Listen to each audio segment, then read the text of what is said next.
বিশ্বাস না রূপের পাহাড় বেরিয়ে যায়। তুই কি বলছিস বুঝ? আমি তো সাজিয়েই নি। চুপ কর, আমার মুখের উপর কথা। এবার যেতে তোর লেগে আমার মেয়ের বিয়ে ভেঙে যায় না, ওগুন তো মুখ পড়ি দেবো।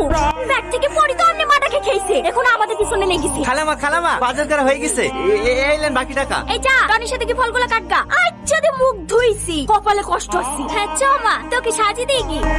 কাঁদেন না, আপনি এই বাড়ির বড় মেয়ে হওয়ার পরে আপনার উপরে যেভাবে অত্যাচার করে দেখি আমারই কষ্ট হয়। আজ যদি আপনার আব্বু বেঁচে থাকতো তাহলে কোনোদিন আপনাকে এইভাবে কষ্ট দিতে পারতো না। আপনি যত তাড়াতাড়ি পারেন ভালো একটা ছেলেকে বিয়ে করে এ বাড়ি থেকে চলে যান। চুপ করো, তোমাকে কথা কাটতে বলিনি। এই সালমা, মানুষ চলে এসেছে, তাড়াতাড়ি ফলগুলো রেডি করে নিয়ে আয়। হ্যাঁ আসছি মা।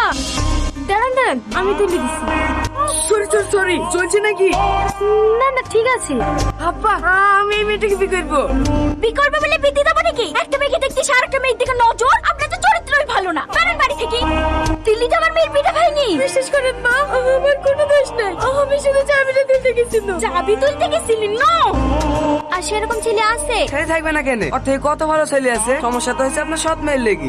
পাড়াতে অনেক লোকের বিয়ে ভেঙে দিছে, বলছে বড় মেয়েকে রেখে ছোট মেয়ের বিয়ে দিছে। তাকে না আপনাকে বড় মেয়েটার বিয়ে দেন। ওর বিয়ে দেবো কি করে? ও বিয়ে হয়ে শ্বশুর বাড়ি চলে গেলে বাড়ি কাজগুলো কে করবে? আরে বুঝতে পারলেন না ভাবি, ভাইরে বিয়ে দেওয়ার কথা বলছি নাকি? আপনাদের বাড়ি কাজের ছেলেটার সাথে বিড়া দিতেন না? এই গ্রামে থাকবে, আপনার বাড়িতে কাজ করবে, দুবেলা দুজনকে খেতে দেবে, তাহলে হয়ে যাবে। কথাটা তো তুমি খারাপ বলোনি। এই টনি, ছাদের উপর থেকে নেমে আয়। আসছি খালামা। আজকে ওদের বিয়ে দিয়ে দেবো। হ্যাঁ বলেন খালামা। ধানগুলো গোছানো হলো? হ্যাঁ খালামা হয়ে গেছে, আর 2 বস্তা মতন হবে। ঠিক আছে, পরে করিস। যা পাঞ্জাবি পরে আইগা। কেন খালামা? আমার মেয়ের সাথে তোর বিয়ে দেবো। আপনার মেয়ের সাথে? চুপ, আমার মেয়ের সাথে না, সৎ মেয়ের সাথে। ঠিক আছে খালাম্মা, আমি রেডি হয়ে আসছি। এই লাও, খাবারটা খেয়ে লাও। আমি জানি আমার সাথে বিয়ে হয়েছে বলি তুমি মন খারাপ করে কিচ্ছু খাওনি। আমি বুঝতে পেরেছি তোমার আমাকে একটুও পছন্দ না, কিন্তু আমি যদি বিয়েটা না করতাম তাহলে হয়তো আমার থেকে কোনো খারাপ ছেলের সঙ্গে তোমার বিয়ে দিয়ে দিত। আমি শুধু তোমার কথা ভেবেই এই বিয়েটা করেছি। খেয়ে শুই করো, ভয় পেও না। আমি কোনোদিনও স্বামীর অধিকার নিয়ে তোমার সামনে এসে দাঁড়াবো না, এইটুকু বিশ্বাস করতে পারো।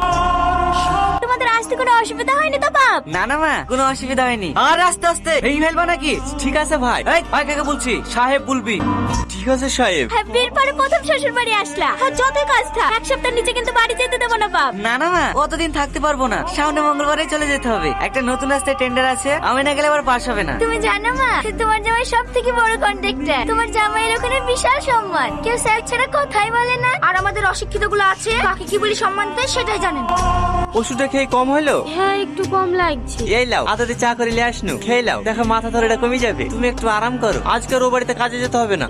না ভাই এসছে, ভালো মন্দ খাবার করতে হবে, না গেলে হয়। ও আমি ম্যানেজ করে নেবো, এই অসুস্থ শরীরে আজ যেতে হবে না। কিনে আমার